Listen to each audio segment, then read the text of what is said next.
Hi, this is Steve Garland, head wrestling coach at the University of Virginia, giving my weekly Virginia Wrestling video newsletter. I'm going to run through this update pretty quick. I had a very long trip, just got back from the Northeast Duels in upstate New York, in Albany area, so I wanted to kind of recap that, talk to you about something really cool. It's Jack and I leave today for the World Championships. We're leaving for Romania, so a lot of good stuff to get to there, and then I'll preview kind of what's next for our program. So, Journeyman Duels, it was a really great experience. I mean, obviously we didn't have the exact results we wanted, but it was just great competition. I mean, it was a hike, it was a haul. We got up there, and as soon as we got up there, we checked in the hotel, went right to a local high school and worked out, got a great workout in. Got up very early, 6 a.m., left the hotel at 6:30, worked out, got down the weighed in, 8:30, and wrestled 4 straight matches. Bam, bam, bam. It was 10, it was 12, it was 2, it was 4. And so it was a long day, but it's kind of a get-tough weekend for us. So it was good for our program to feel that and to experience that.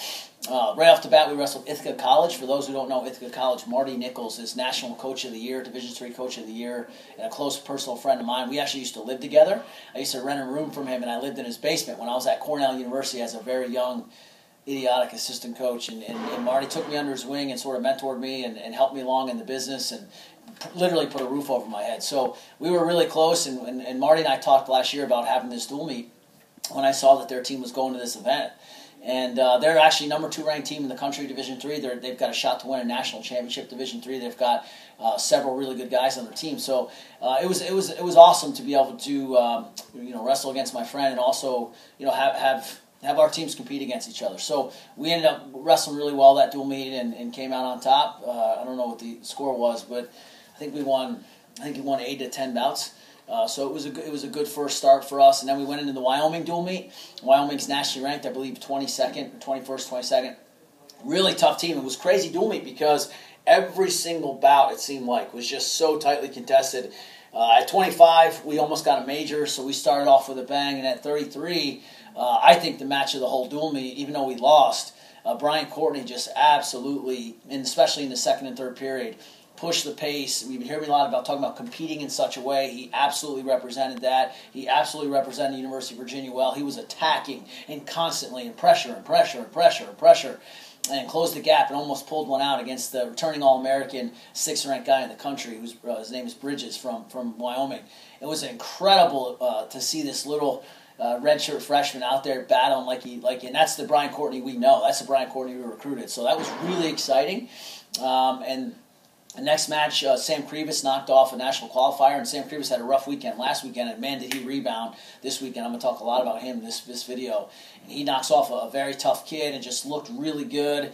And then Michael Murphy, this is where the dual meet got kind of hairy for us. Michael Murphy's in the driver's seat the whole bout. He's winning the entire bout in the third period. The kid gets an escape to tie it up. It's 3-3, and Michael just took a bad shot and got extended. And one of the things Wyoming did really well is they were really good with heavy hips defense, and he just squished us. Went heavy hips, real baseline, basic stuff, fundamentals, and beat us there in that position. And so, as a coach, that hurts because that's a position we need to win. That's a technique thing.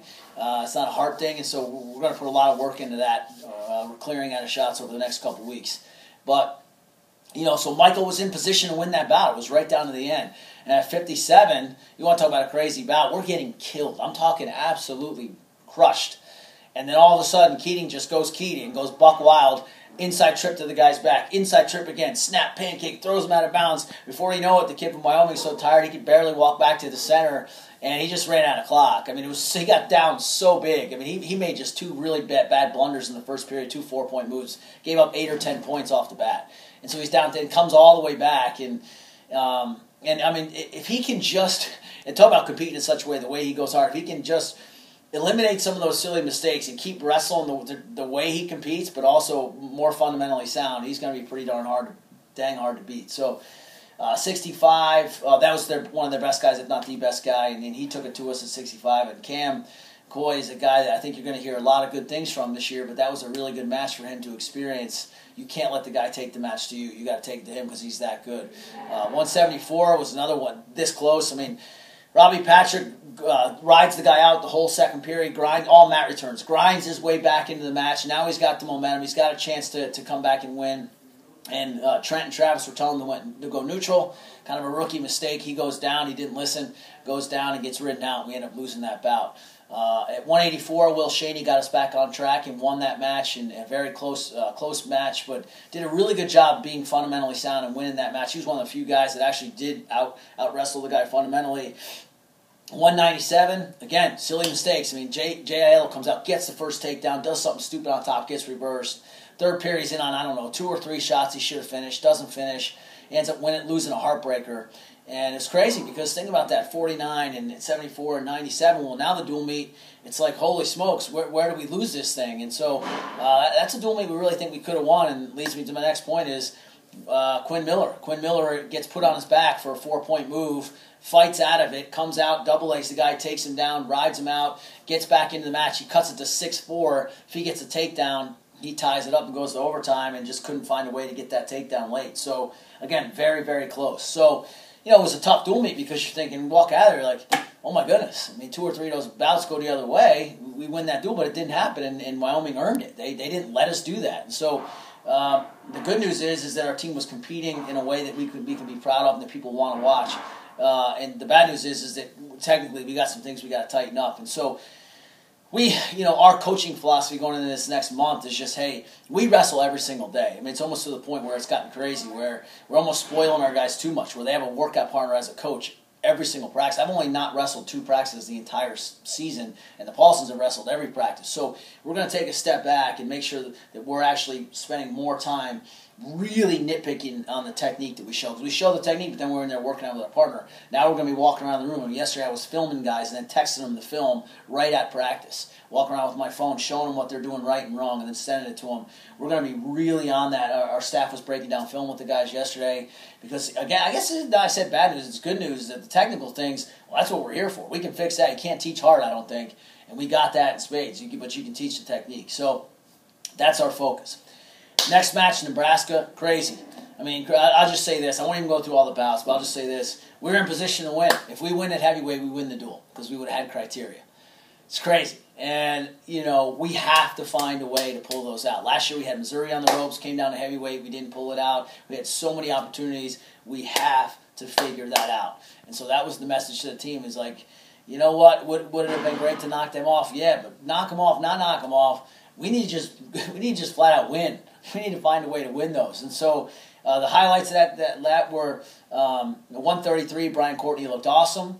141, Sam Krivas, again, probably the wrestler of the weekend for us, as he knocked off 6th-ranked Chad Redd, All-American, and looked great doing it.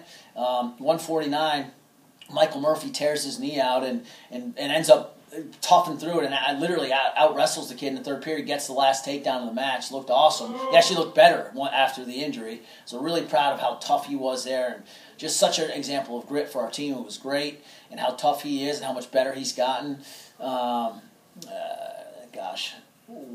I'm trying to think. Oh, Jay Aiello was another big highlight. He knocked off a nationally ranked guy, 18th ranked guy in the country who actually beat him last year.